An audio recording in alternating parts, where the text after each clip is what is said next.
Continuing with news, former Attorney General and Education Minister Alfred Sears was one of many observing the march this past Friday at Rawson Square. The Progressive Liberal Party's candidate in the Fort Charlotte constituency said democracy was at work in the exercise, where civil society voiced concerns it wished the government to address.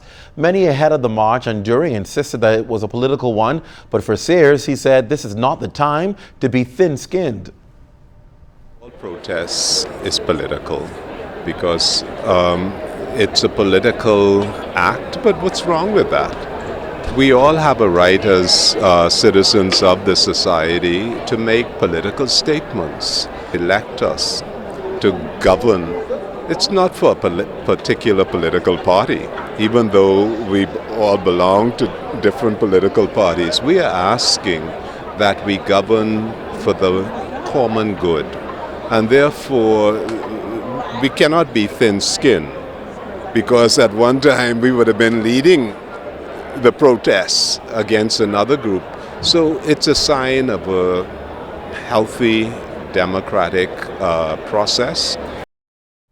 Well, according to Sears, transparency and accountability are at the core values of a democratic society. The people have a right to know, and any matter which is conducted on behalf of the people, they have a right to know.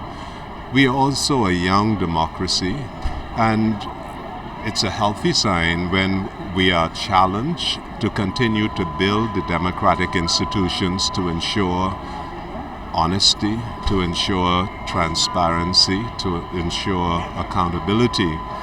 So it's robust public conversation, discussion, and even protests will carry us. In fact, it carried us to majority rule, and it carried us to independence.